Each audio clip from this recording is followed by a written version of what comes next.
주일 예배 가운데 나오신 여러분을 주님의 이름으로 축복합니다. 축복합니다. 네. 우리가 이렇게 겉으로 보는 것만 있는 것이 아니라 그 이면을 좀 들여다보면서 우리가 더 긴장할 것은 긴장하고 그렇게 해야 될 것 같습니다. 자, 일단은 왜 가라지를 뿌렸을까? 네. 일단은 가라지가 아까 어떤 것이 가라지인지 좀 더 살펴봐야 될까요? 그랬더니 우리 농사를 지셨던 어르신들은 가라지를 아실 것이고, 저도 어렸을 적에 비슷하게 봤던 기억들이 있는 것 같습니다. 우리가 논농사를 질 때는 이제 가라지라고 하면 벼 말고 피 같은 거 있죠. 네, 그런 것을 가라지라고 볼 수도 있겠고요. 또한 이스라엘에서는 밀과 보리 농사를 짓기 때문에 그래서 가라지를 성경적으로 살펴보면 독보리라고 한다고 합니다. 독보리. 독보리는 그렇죠. 분명히 독보리라고 하는 걸 보면 무엇과 비슷하게 생겼다? 보리와 비슷하게 생겼지만 그 안에 그렇죠. 독성이 있어서 그렇죠. 먹으면 배탈이 나고 그렇죠. 여러 가지로 주변에 악영향을 끼치는 거. 우리 저 그림에서 보자면 어떤 게 가라지가 될까요? 반석이 어떤 게 가라지인지 알 것 같아요? 자, 어떤 게 가라질 것인지 느낌은 오죠. 그러나 좀 더 설명을 봐보면서 들어가겠습니다. 가라지는 남들보다 키도 쭉쭉 크고, 그렇죠. 가라지는 그렇죠. 뭔가 부러울 만한 것이 있을 수도 있을 것 같습니다. 자, 근데 중요한 것은 왜 가라지를 뿌렸을까? 했더니 지금 가라지를 뿌리는 세력이 있죠. 그거를 먼저 좀 주목했으면 좋겠습니다. 우리가 살아가면서 그냥 다양한 사람들이 섞여 살고 있고 그렇게 다양하구나 라고 하겠지만 성경에서는 가라지를 뿌린 세력이 있다라고 말해주고 있습니다. 가라지를 뿌린 세력. 왜 그 사탄 마귀는 가라지를 세상에 뿌렸을까요? 천국에 못 가게. 누가 천국에 못 가게? 좋은 씨앗들이 천국에 못 가게. 네. 씨앗들은 생명체죠. 생물입니다. 그래서 씨앗들은 주변에 자꾸 영향을 받는 존재죠. 그 씨앗이 아까 우리라고 했었을 때 우리 사람들은 살아가면서 주변에 영향을 많이 받죠. 네. 주변에 가라지가 저렇게 승승장구하고 쭉쭉 커가는 모습을 보면 우와, 나도 저 가라지처럼 저렇게 성장하면 좋겠다라고 그렇게 뭔가 우리도 저 소망을 갖게 되고 더 영향을 받게 되고, 그것을 이 원수는 알았던 것 같습니다. 분명히 가라지를 뿌렸을 때 이 가라지가 그 밭에 영향을 주고 곡식들도 영향을 받을 것이라는 것을 알고 뿌렸겠죠. 그리고 무엇보다 아까 주인이 그렇죠? 그것을 통해서 뭔가 힘듦을 뭔가 당하라고 그렇게 했던 것 같습니다. 그랬을 때 이 가라지를 보면서 아까 주인이 뭐라고 했었습니까? 그렇죠. 가만히 놔두어라 라고 했죠. 가만히 놔두어라. 네. 사탄 마귀는 성경 말씀 봐보면 너희 대적 마귀가 우는 사자같이 두루다니며 삼킬 자를 찾는다. 분명히 사탄 마귀는 노림수가 있고 그걸 위해서 그렇죠. 가라지를 뿌리는데 우리가 아무 생각 없이 그렇죠. 이 세상을 살아가서는 안 된다는 거, 그것을 기억하고, 그런데 왜 주인은 가만히 놔둬라 했을까요?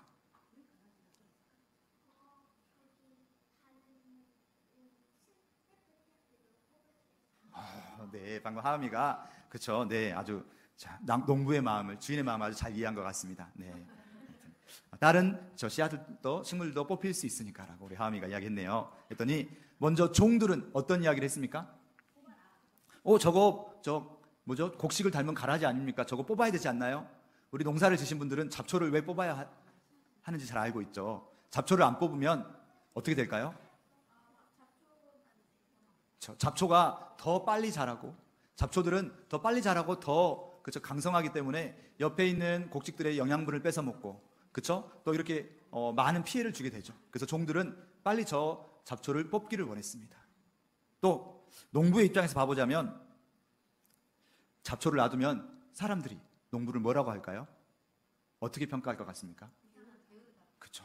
밭에 잡초가 무성하게 있다면 사람들이 저 농부는 뭐 한 거야? 게으른 거 아니야? 아니면 무능한 농부 아니야? 아니면 애정이 없는, 논밭에 애정이 없어서 저렇게, 그렇죠. 우리 어르신들 지나가다가 논밭에 잡초가 무성하게 있으면 혀를 몇 번 차시죠. 저렇게 그냥 게으른 농부가 있나라고. 그렇죠. 아마 분명히 때로는 저 주인이 지금 살아있는 거야, 뭐 하는 거야? 라고 이렇게 비난을 받을 수도 있을 것 같습니다. 그럼에도 불구하고 농부는 주인은 그 밭을 그대로 놔두길 원하죠. 우리랑 연결시켜서 봐보면 우리 사람들이 뭐라고 하나님을 욕한가요?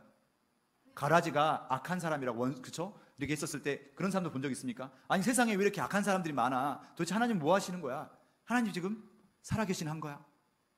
왜 세상에 이렇게 악한 사람 놔두고 저런 사람들 뽑아서 던져버리고 세상을 이렇게 하면 사람들이 하나님을 더 잘 믿게 될 거고 그쵸? 하나님을 그렇게 잘 믿고 따르게 될 텐데 하나님 도대체 뭐 하시는 거야? 하나님 살아계신 한 거야? 라고 욕하는 사람들이 있습니다. 왜 그런 비난을 받으면서도 하나님께서는 이 잡초들을, 이 가라지들을 뽑아버리지 않으실까요? 혹시 우리 조은이 그런 생각해 본 적 없나요? 세상에 정말 나쁜 사람들 보면 뭐야 하나님 왜 저런 사람 가만히 놔두시는 거야? 그렇죠? 그런 사람들이 딱 벌 받았으면 그런 사람들이 천벌을 빠방 우리 조은이를 괴롭히는 누군가가 그렇죠? 딱 있었는데 조은이가 딱 기도했는데 갑자기 하나님께서 그 친구에게 빠방 하고 천벌을 내리시면 조은이가 하나님을 잘 믿으면서 하나님 정말 저 하나님 잘 믿을게요 이렇게 할 수도 있었을 것 같은데 왜 하나님께서는 저런 가라지 같은 사람들을 놔두시는가? 가만히 놔두어라 라고 하셨습니다. 왜 그러셨을까요? 아까 우리 하은이가 정답을 이야기했죠. 그렇게 가라지를 뽑다가 누구를 뽑을 수도 있다? 그렇죠. 아마 여러분이 저 논밭에 들어가서 잡초를 뽑는다고 하면 날라서 들어갈 수 없기 때문에 걸어가다 보면 그렇죠? 곡식을 밟게 될 수도 있고 또 뽑다 보면 이 잡초들은 어떻게 합니까? 아까 그렇게 영상에서 이야기했죠. 내 뿌리가 훨씬 더 강해라고 하면서 그렇죠? 그렇게 뿌리를 뽑다가 다른 곡식을 상하게 할 수도 있고 그렇죠? 아마 그러더라도 농사하시는 분들은 잡초를 뽑습니다. 왜냐하면 잡초를 뽑았을 때 나중에 더 수확이 좋아지거든요. 안 그러면 뽑지 않으면 잡초들이 더 다른 곡식들을 못 살게 굴거나 이렇게 해서 여러 가지로 문제가 생길 수 있기 때문에 그럼에도 불구하고 농부들은 들어가서 잡초를 뽑죠. 네. 그런데 이 주인은 그런 농사의 효율성을 모르는 주인인 것 같습니다. 모든 것을 다 내려놓고 그냥 놔두라고 하죠. 왜냐하면 모든 알곡 하나하나가 소중하니까. 주인의 마음은 사랑인 것 같습니다. 이 주인은 어떤 하나의 알곡도 놓치고 싶지 않은 그 하나님의 마음. 좀 더 살펴보길 원합니다. 그리고 또한 우리가 잊지 말아야 할 것은 그렇죠? 반드시 뭐가 있다라는 거. 네. 우리 저 말씀 한번 읽어보도록 하겠습니다. 네. 저 말씀이 바로 디모데전서 2장 4절 말씀이죠. 하나님은 모든 사람이 구원을 받으며 진리를 아는 데 이르기를 원하신다. 하나님은 모든 사람이 구원을 받기를 원하신다. 그렇죠? 하나라도 놓치지 않기를 원하신다. 또한 여러분이 잘 아는 말씀 있죠. 같이 읽어볼까요? 요한복음 3장 16절 말씀 시작. 하나님이 세상을 이처럼 사랑하사 독생자를 주셨으니 이는 그를 믿는 자마다 멸망하지 않고 영생을 얻게 하려 하심이라. 네. 이는 그를 믿는 자마다 멸망하지 않고 영생을 얻게 하려 하심이라. 하나님은 한 사람도 놓치지 않길 원하시는 거죠. 17절 말씀은 이런 말씀입니다. 하나님의 아들을 세상에 보내신 것은 세상을 심판하려 하심이 아니라 그로 말미암아 세상을 구원받게 하려 하십니다. 많은 사람들이 저거 가라지고 저거는 뽑아버려야 돼. 그렇죠? 저렇게 가라지를 뽑다가 상처받고 그럴 사람들이 많을 수 있거든요. 하나님의 마음은 그렇죠? 모든 것까지도 그렇죠? 심판하려고 하시는 게 아니라 구원받기를 원하신다는 거예요. 혹시 그런 생각해 보신 적은 없나요? 내가 가라지는 아닐까? 저는 어렸을 때 제가 하나님 믿는 것 같으면서도 막 범죄적인 생각들을 많이 할 때도 많고 막 그런 생각할 때가 있어서 제가 성경에 나오는 겉으로는 멋지게 만들었지만 알고 보면 속은 무덤인 존재 또는 이렇게 앉아있지만 어느 순간에 하나님 앞에서 그렇죠? 하나님 믿는 것 같지만 하나님 앞에서 나중에 버림받게 되는 그런 가라지는 아닐까? 라는 생각을 했던 적이 있었거든요. 네. 또는 그런 존재가 아닐까? 혹시 그런 고민을 하신 분은 없을겠죠? 네, 여러분 표정 보니까 아마 우리 모두는 그렇죠? 알곡이 되고 싶어 합니다. 그러면 좋습니다. 좀 더 깊숙이 추수 때 저렇게 그렇죠? 결국은 가라지는 추수 때 저렇게 뽑혀서 불에 태워지는 존재가 되는 거죠. 추수 때는 모든 것을 거둬들이는 시기이기 때문에 그렇죠? 그 마지막 순간까지 하나님께서 그렇죠? 지켜보고 계시는데 그러면 어떻게 살아야 할까? 이 부분을 우리가 함께 꼭 나누고 싶습니다. 우리가 알곡이 되고 싶고 알곡으로 살아가고 싶은데 어떻게 살아가는 것이 맞을 것인가? 알곡과 쭉정이. 쭉정이란 단어를 잠깐 좀 살펴봤으면 좋겠습니다. 알곡과 쭉정이. 네. 우리가 알곡을 되고 싶습니다. 그렇죠? 근데 가라지는 아예 종자가 다른 잡초죠. 네? 가라지는 아예 종자가 다른 잡초인데요. 근데 성경에는 이 알곡하고 가라지만 나온 것이 아니라 알곡과 쭉정이도 나오거든요. 쭉정이가 무엇일까? 알곡은 뭐죠? 어떤 것이 알곡이라고 하나요, 우리가? 그렇죠. 곡식인데 그 안에 알맹이가 있어야죠. 그렇죠? 알곡이랄 때 좋은 알곡이라면 좋은 알곡은 알맹이가 굵어서, 그렇죠? 나미가 이 밥은 정말 알맹이가 굵고 맛있는데 라고 이렇게 할 수 있는 윤기가 흐르고 정말 알맹이가 있어야 이게 알곡이고 그게 될 텐데.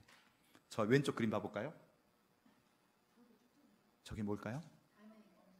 저거는 곡식은 맞긴 맞나요? 저게 혹시 가라지인가요? 네. 가라지는 아예 종자가 다른 그런 잡초였습니다. 독보리라고도 하죠. 근데 저거는 쭉정이라고 합니다. 쭉정이라는 것은 사전의 뜻을 봐보면 곡식에 껍질만 있는 거. 네. 저거는 어떻게 해서 저렇게 되었을까? 쭉정이는 그렇죠. 속이 비어 있는 곡식을 쭉정이라고 하죠.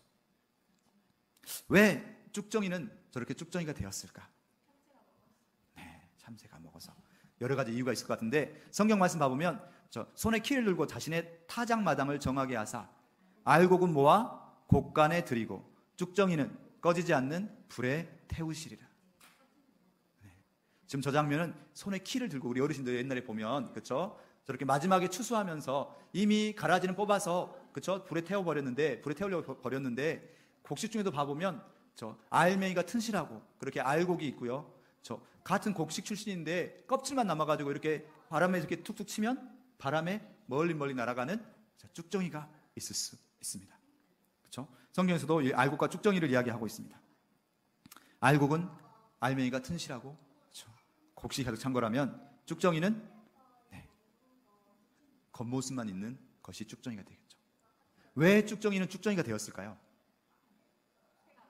새가 먹어서 또는 뭔가가 먹어서 저렇게 될 수도 있지만 또 때로는 자라나는데 식물에 봐보면 웃자란다는 말이 있거든요. 웃자라다. 웃자란다는 말은 식물이 막 이렇게 성장만 하고 있다는 것입니다. 아까 잡초가 빨리 자란다고 했지 않습니까? 가라지가 같이 심겨져 있지만 막 빨리 자라는 모습을 보면서 그 모습을 바라보고 있던 곡식이 자기도 저렇게 빨리 자라볼까? 그쵸? 그 가라지가 자라는 모습을 바라보면서 자기도 성장이만 그렇게 눈에 보이는 모습만 바라보면서 살아가다 보면 저렇게 뭡니까? 쭉정이로 자라고 가까이 가서 봐보면 분명히 곡식은 곡식인데 알맹이가 없는 곡식, 그것을 쭉정이라고 할 수 있을 것입니다. 어떻게 해야 쭉정이가 되지 않을 것인가? 어떻게 해야 그쵸? 알곡이 될 수 있을 것인가?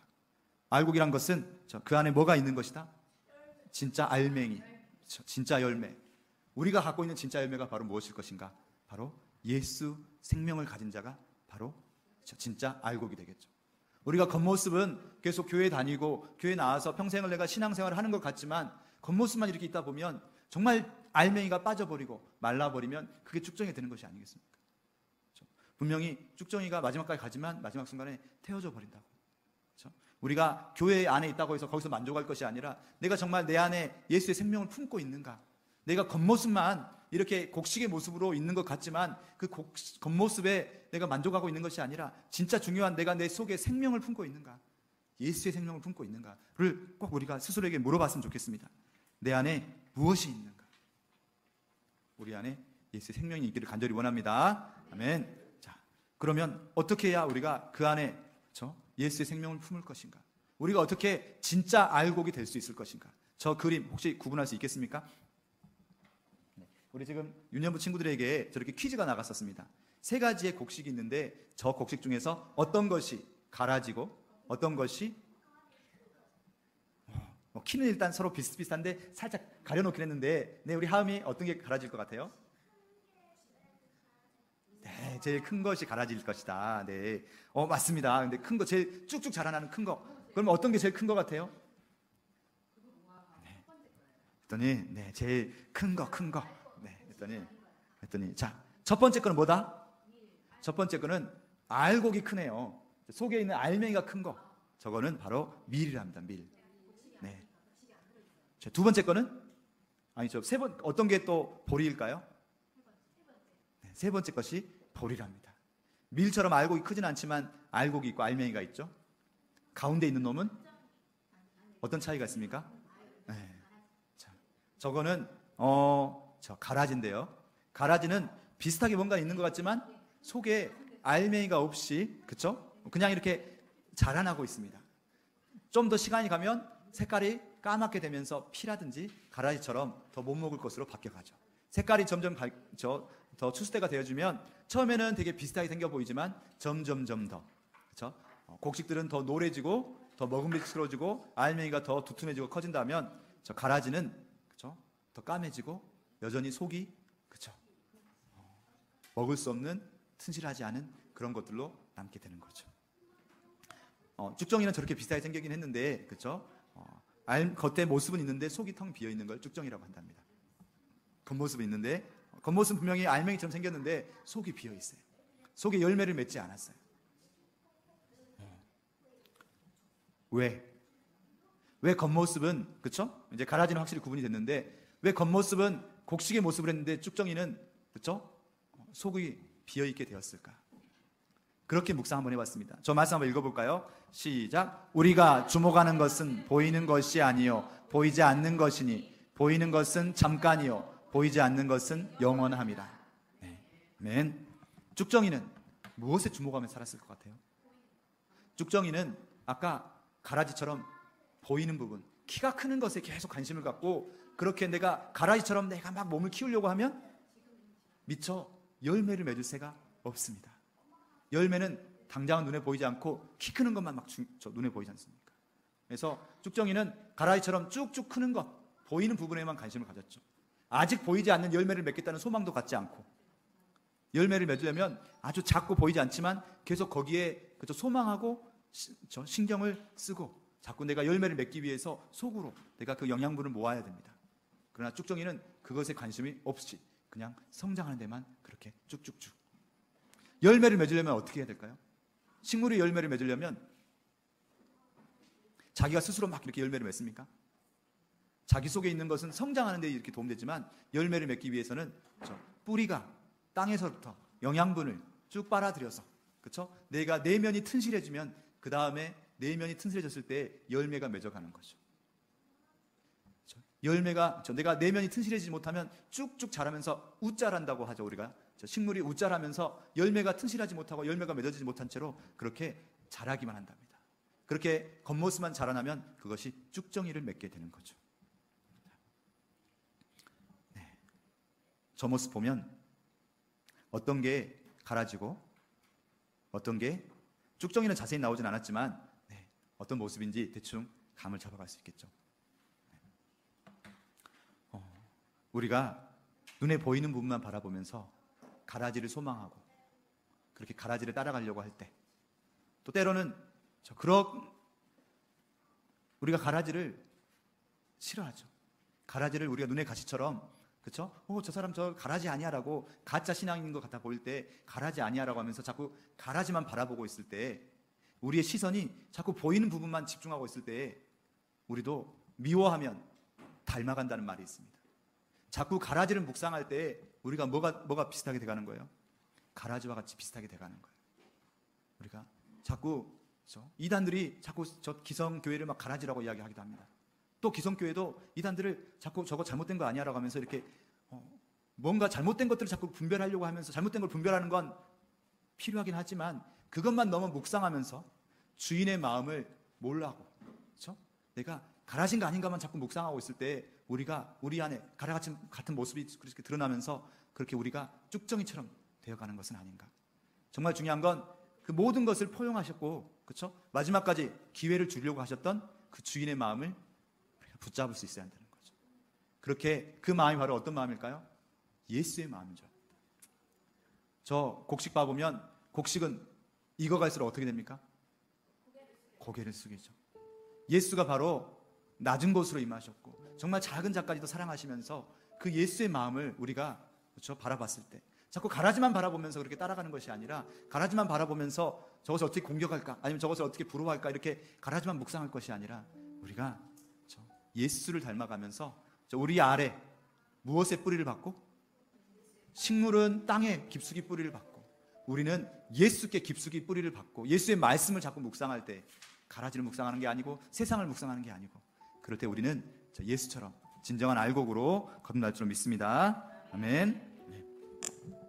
그렇게 우리가 말씀을 그렇죠? 선포하면서 이 한 주를 하나님 정말 우리가 그렇죠?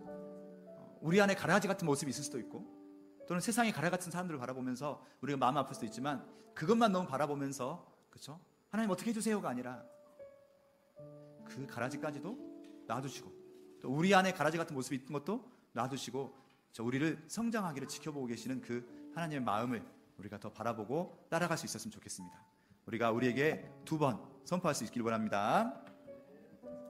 같이 선포하겠습니다. 우리 어린 친구들을 위해서 제가 선창하고 후창하면서 같이 하도록 하겠습니다. 가만두라. 가라지를 뽑다가 곡식까지 뽑을까 염려하노라. 둘 다 추수 때까지 함께 자라게 두라. 가만두라. 가라지를 뽑다가 곡식까지 뽑을까 염려하노라. 둘 다 추수 때까지 함께 자라게 두라. 아멘.